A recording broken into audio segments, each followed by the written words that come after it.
had never been done before, Mr. President, but we knew that you expected us to deliver in a big way, in a way that was scalable, in a way that was designed for long-term success, and in a way that would help revitalize our domestic mining industry. But most importantly, most crucially, that it not be subsidized by American taxpayers. And so that's exactly what we've done. Mr. President, what you've announced today is a truly uniquely American solution. It brings together our capital markets, which are the best and biggest in the world, with our manufacturers, our innovators, our miners, all pitching in to make this possible. Now, these things don't happen without the best and the brightest within industry being at the table. And Mr. President, everyone wants to engage with this administration, with your administration. The key ingredient here was your call to action. Your call to action allowed us to bring together the best players in the market, sometimes the fiercest competitors, getting them to work together to come up with a creative solution. Now, in addition to our great team at the Export-Import Bank who worked around the clock, led by Brian Greeley, Jeff Wilson, Sarah Whitten, many others, we benefited from having the biggest manufacturing CEOs, the smartest market players at the table, all looking to solve this problem. So what we have with Project Vault is marrying the capital solution with what we need when we need it most. And the best part about it is that the American taxpayer will earn a return on financing the first ever strategic critical minerals reserve in history. And we thank you, Mr. President, for allowing this to happen. All of the people around us today help make it possible.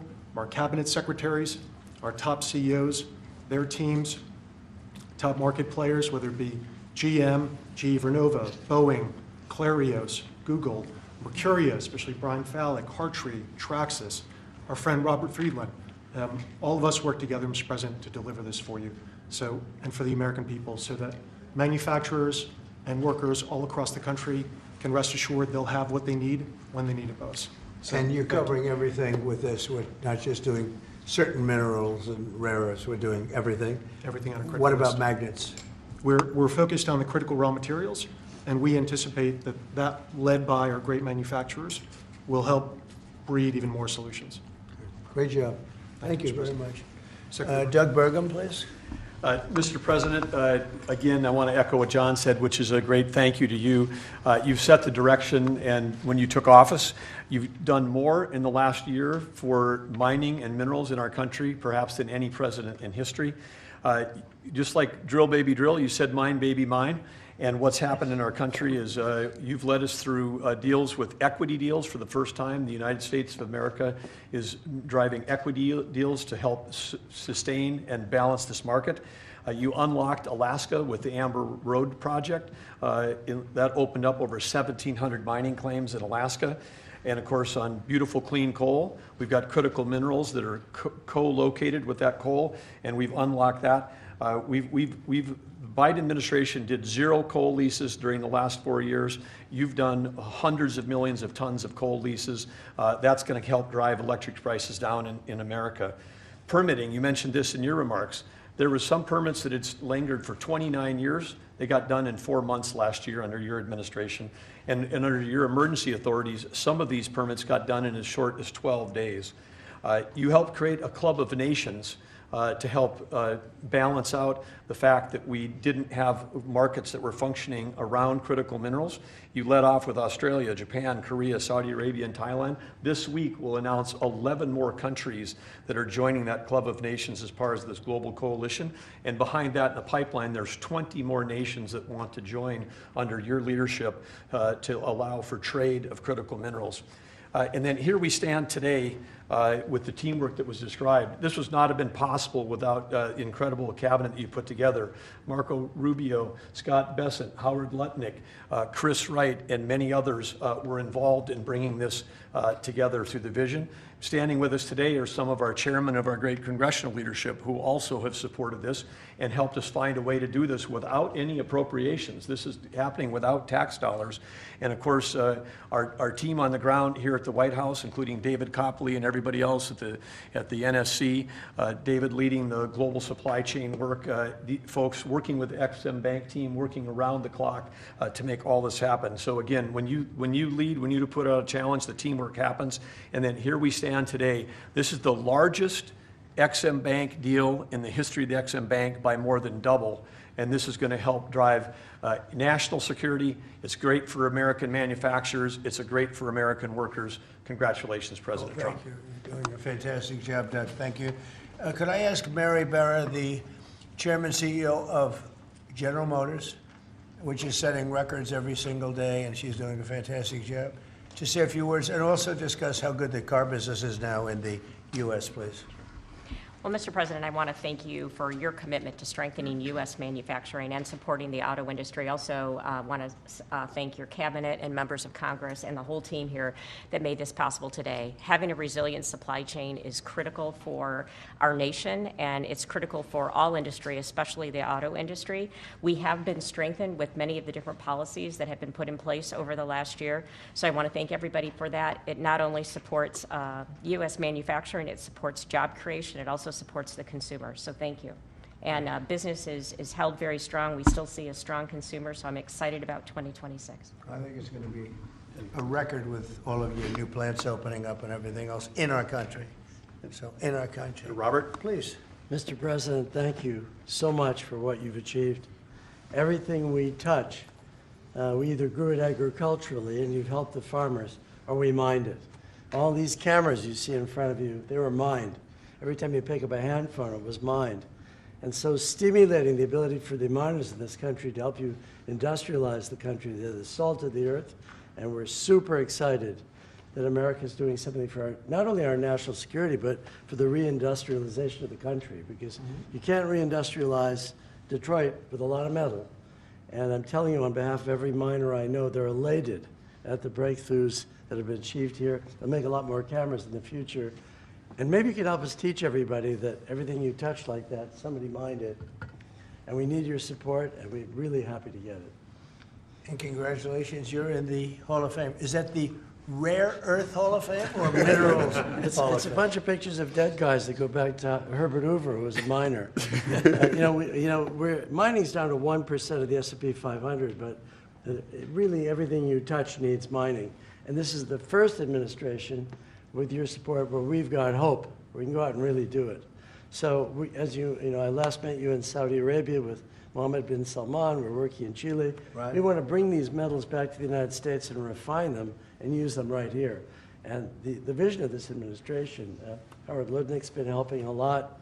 A lot of people at Exim Bank have been helping a lot. I'm just telling you, the morale of the miners is sky high. Doing a great job. Thank you very much. Congratulations. That's a big deal. Thank you. Thank you. How about French Hill? Say a few words, please. Thank you, Mr. President. Well, on behalf of Congress, Chairman Westerman could talk about how he's helped unleash the ability to mine through permitting reform. And Senator Marino and I serve on the House Financial Services Committee and Senate Banking Committee.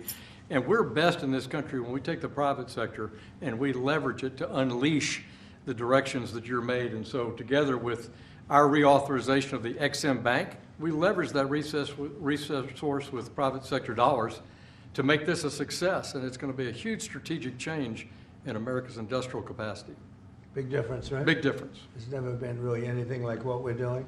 Bernie, please.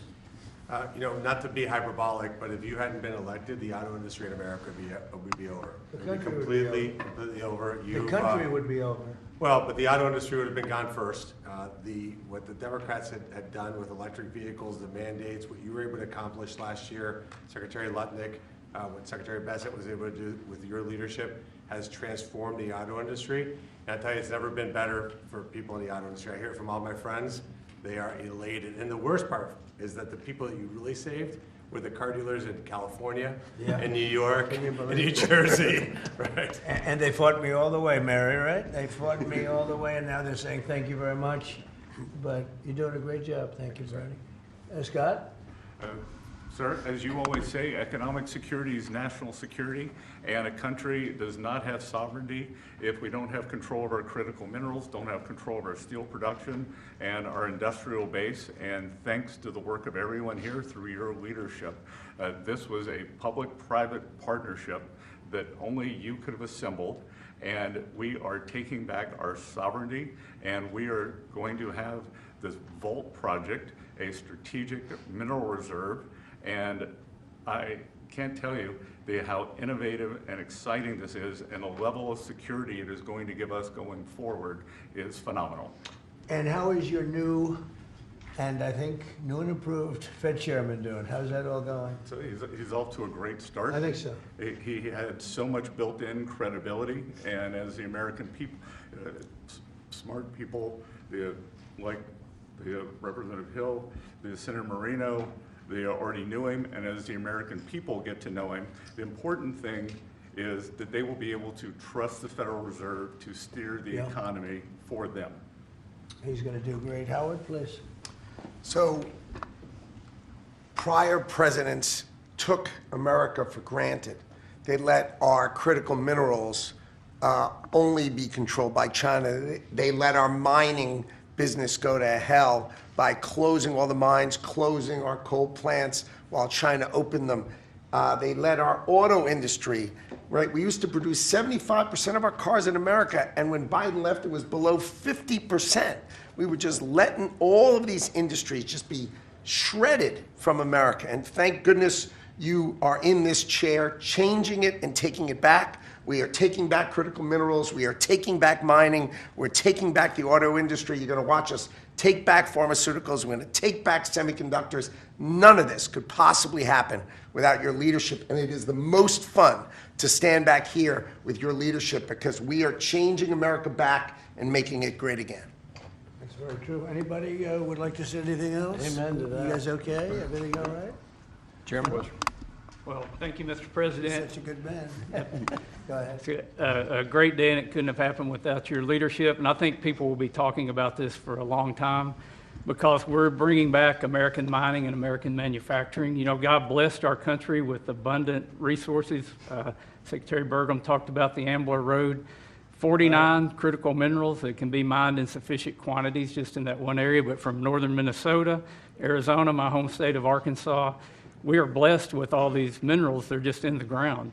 But when we get them out of the ground and not only mine them, but refine them and process and manufacture with them, it'll unleash great wealth for our country, and that'll just build on all the other successes. So thank you for what you've done. It's a great day. And how does it feel to be in the Oval Office? Is that crazy? Are we ever here? No, I've never been here, sir, but Most it's people have. fantastic. All the Mary's gold. been here a little bit. Yeah. Right? But it's a special place.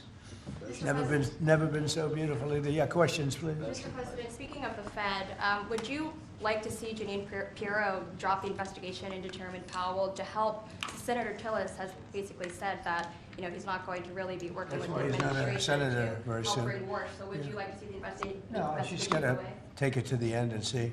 Like you're doing a small renovation, and they've spent almost $4 billion doing a small renovation. I'm doing buildings. I built a hotel, the Waldorf it's called, and I did it for around $200 million. It's a much bigger job. They're spending almost, it could be $4 billion. I'll tell you what, I don't even see an end in sight. I feel badly for the new Fed chairman because he may not have an office for 4 years. I don't know what these people are doing. So it's either gross incompetence or it's theft of some kind or kickbacks. I don't know what it is, but Janine Pirro is incredible and she'll figure it out. But no, you want to take it and just find out what happened because we can't go around doing a renovation of a small little complex, very small, couple of little buildings, and spend billions and billions of dollars on it. Something went wrong. We have to find out what it was. Yeah, please. Mr. President, thank you. Speaking of renovations, you announced you wanted to build a new and spectacular entertainment complex at the Kennedy Center. Right. Do you plan on tearing it down, and how much will all of the renovations cost? Probably around $200 million. And, you know, it's funny, in real estate and building, I've done so much of it. I've done so well with it. You want to sit with something for a little while before you decide on what you want to do. And, you know, we sat with it. We ran it. It's in very bad shape. It's run down. It's dilapidated. It's sort of dangerous. Things fall out of ceilings. You've seen it. And we had some big events there. We had a lot of great events there over the last year, but you can't do any work because people are coming in and out, and you have the workmen. We have a marble man over there the other day. He said, every time I put down a piece of marble, people are stepping on the marble. They don't even have time to dry. And you can't do the same quality job if you close it, and we're fully financed. And so we're going to close it, and we're going to make it unbelievable, far better than it ever was, and we'll be able to do it properly. I was thinking maybe there's a way of doing it simultaneously, but there really isn't. And we're going to have something that when it opens, it's going to be brand new, beautiful. I'm not ripping it down. I'll be using the steel. So we're using the structure. We're using some of the marble, and some of the marble comes down. But when it's open, it'll be brand new and really beautiful. It'll be at the highest level. We can do a much better job, probably in a way a faster job in terms, because when you do it piecemeal, for instance, they have a play tonight, and you can't do anything. You have to pull out everything, and you can't have stanchions all over the place, and people are walking in to see a play. So we'll be closing it sometime around July 4th. It's like we'll close it on July 4th in order to do something great for America, and then we're going to build it. We have great contractors. We're going to build it, and we'll do it right. We're using the highest grade marbles, the highest grade everything. It'll be brand new. Tremendous carriers putting in the air conditioning, or I guess they're a bidder, but they're probably going to get it. Carrier. We're going to have all brand new air conditioning, heating. The steel will all be checked out because it'll be fully exposed. It's been up for a long time, but as anybody knows, it was in very bad shape. Wasn't kept well before I got there. So we're going to make it. I think there won't be anything like it in the country. Sir, Mr. President. Yeah, please. about your meeting with President Petro later this week, he's been quite critical of you since you spoke back in January after the Maduro raid. What would you like to hear from him tomorrow in terms of drug trafficking in Venezuela? What are your expectations? I mean, he's been very nice over the last month or two. He was certainly critical before that, but somehow after the Venezuelan raid, he became very nice. He changed his attitude very much. So, no, I look forward to seeing him. He's coming in. We're going to be talking about drugs because tremendous amounts of drugs come out of his country. And I look forward to see. We're going to have a good meeting. Yeah. Mr. President, Steve Witkoff is going to be with the Iranian foreign minister on Friday. What are you hoping he'll get out of that meeting? Well, you're going to have a lot of things are happening. You have Iran, and you have Russia, Ukraine, and you have the Middle East. We have a lot of things going. A lot of problems were here for a long time before I got here. We settled 8 wars, and I think we're doing very well with Ukraine and Russia. For the first time, I'm saying that. I think we're going to maybe have some good news. We're losing 25,000 people a month are being killed in that war, ridiculous war. 25,000. It was 31,000 last month. Think of it. Young, beautiful kids, the kids of parents, their parents. It doesn't affect us in one way, but in another way, it's 25,000 souls that if I can solve it. We're not spending money like Biden did. He gave $350 billion away. I make everyone pay. And the United Nations, they're a little bit involved, but if you take a look at what's happening, the countries of Europe are paying us for the weapons. So we have NATO paying, we send missiles over there, they pay us in full. It doesn't cost us 10 cents. And we make money, I guess, but I don't even want to talk about that. Because what I really want to do is save those people from dying. They lose, Mary, can you imagine 25,000 to 30,000 people a month? That's like a stadium full of people every single month. And, I was blessed with something where I can get these things done. Got 8 of them done. I thought all 8 were going to be more difficult than this one. I thought my relationship with President Putin would give us a, much easier road. But there's tremendous hatred between Zelensky and Putin. Tremendous hatred. I mean, it's a shame, but it's taken longer than we thought. I did call up President Putin, and he's agreed. He's put it out too. They have the same cold wave that we do. Maybe different because it's pretty far away, but it's the equivalent. And Ukraine's a very cold country. It's much colder than us. It's colder than, they say, on average, it's Canada or colder. And on top of that, they have a tremendous cold wave. And I asked him if he wouldn't shoot for a period of 1 week, no missiles going into Kiev or any other towns, and he's agreed to do it. So it's something. What about Iran's nuclear program? Do you think Mr. Witkoff can get a deal on that? Well, we're talking about that. We have ships heading to Iran right now, big ones, biggest and the best. And we have talks going on with Iran. We'll see how it all works out. Mr. President, when did you speak with Mr. Putin? President, the Pentagon released National Defense Strategy last week, and it says Where are you from with that nice I'm accent? from Europe. Good. from Lithuania, Baltic states. Good. National defense strategy says that U.S. will provide critical but only limited support for European defense. What does that mean, limited support? Will the U.S. still provide? Well, we get along very well with Europe. I do, because, you know, don't forget, I got the GDP lifted from 2% to 5%. Nobody thought that could be possible, and they're giving us a lot of that money. We have the best military equipment. We're selling it to NATO. But I get along very well. But Europe has to be careful, because, you know, there are those that say it's no longer recognizable between immigration and energy.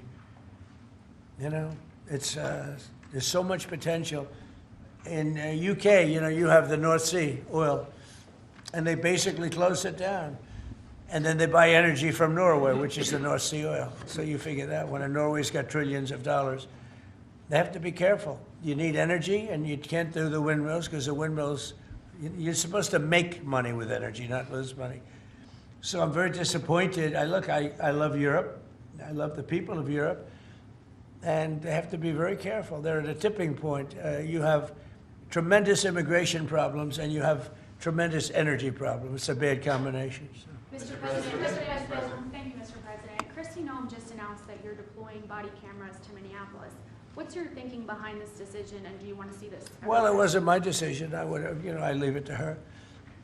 They generally tend to be good for law enforcement, because people can't lie about what's happening. So it's, generally speaking, I think 80% good for law enforcement.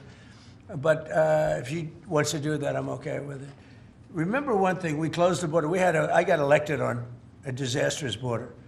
And we have nobody coming in through our border anymore. We had 25 million people come in 4 years through our border. Many of them were murderers and drug dealers and mentally insane from mental institutions and insane asylums. And now we don't have anybody coming in. For 9 months now, I mean, they actually report zero. We have 0 people coming in, which I find hard to believe, but the Democrats do that report. They tend to be left-leaning that do that report. So I assume it's true. If it's not, it's a very tiny amount of people. But we basically have a tremendously perfect, strong border. And also, crime levels are at the lowest point they've been in 125 years. Since 1900, we have the best numbers. And that's despite the fact that we had a lot of criminals and murderers. 11,888 murderers came in. And we have the lowest numbers that we've had in 125 years. So, you know, we're doing a good job. If she wants to do the camera thing, that's okay with me. Mr. President, there was one homicide in D.C. during January. Do you think this is due to your efforts, and do you think blue states should see this as a sign that they should cooperate with you? Well, if there was one, I mean, we haven't had one in a long time. D.C. has become a very safe. There was an in-house homicide. It was in-house. It was a dispute within a family. We have had virtually no crime in D.C. D.C. is now considered a very safe place, and it should be. It's our nation's capital. And we sent in the soldiers. I read the Washington Post this week, and it was incredible. They were trying to determine how did we get so low numbers? The low numbers in D.C. because we have very little crime, if any. And they talked about everything except for the fact that we put our National Guard and great soldiers inside our city. They didn't want to mention that. It's how dishonest. Because if we didn't do that, you'd have tremendous crime in D.C. And I get thanked every single day by people that work in the White House. People, young ladies, men, they come up, thank you, sir, for making D.C. so safe. They walk to work now. A year and a half ago, they wouldn't have walked to work. They would have been killed or mugged or something would have happened to them. So it's, it's a great honor, but you got to read the story in the Washington Post. They do it. Crime is way down in D.C. Now, what's the reason for it? The reason for it is we have very big, strong, good-looking soldiers standing around. And I think they make the place look better. But this is our capital, and we have a very safe capital. We had a very dangerous capital before. Yeah, please. Sir, yesterday you said you were speaking to people about Cuba to reach an agreement. What sort of agreement are you hoping to reach? Is that with the Cuban government? Well, it's a failed nation now, and they're not getting any money from Venezuela, and they're not getting any money from anywhere. It's a failed nation. Mexico is going to cease sending them oil. So I'd like to take care of the people that are here from Cuba. You know, we have many people that came from Cuba that were thrown out of Cuba or that fled Cuba. They came over on rafts. They went through shark-infested waters. I don't know how they did it. And that was many years ago. Many would like to go back. Many would like to at least visit their relatives. And I think we're at a pretty close point. We are dealing with the Cuban leaders right now. Mr. President, the Wall Street Journal reported that the royal family of Abu Dhabi invested hundreds of millions of dollars in your World Liberty Financial. Can you explain why you decided to take that investment? Was that a transaction? Well, I don't know about it. I know that crypto is a big thing, and they like it. A lot of people like it. The people behind me like it. My sons are handling that. My family is handling it. And I guess they get investments from different people, but I'm not. I have all I can handle right now with Iran and with Russia and Ukraine and with all the things we're doing. So I don't know exactly, other than, I'm a big crypto person. I'm the one that probably helped crypto more than anybody because I believe in it. And the reason I believe in it is because if we don't do it, Scott, I think we can say then China's going to do it, right? Yes, sir. If we don't do crypto, then China's going to do it. And it's just like AI. We're leading AI by a lot. And if we weren't leading, China would have led. They're very capable. They're very good. What do you have to say about that? You've made America the digital asset capital of the world. We did the Genius Act for stable coins. Many of the people standing up here are working on the Clarity Bill to I hope that gets done. Market structure. Yeah. And we're bringing U.S. best practices to an exciting new industry, digital assets, innovation, and it spreads everywhere. So the U.S. And do you agree that if we didn't do it, China and others would, but China would? Oh, China would have had the lead, and then others around the world in terrible jurisdictions would have been doing it.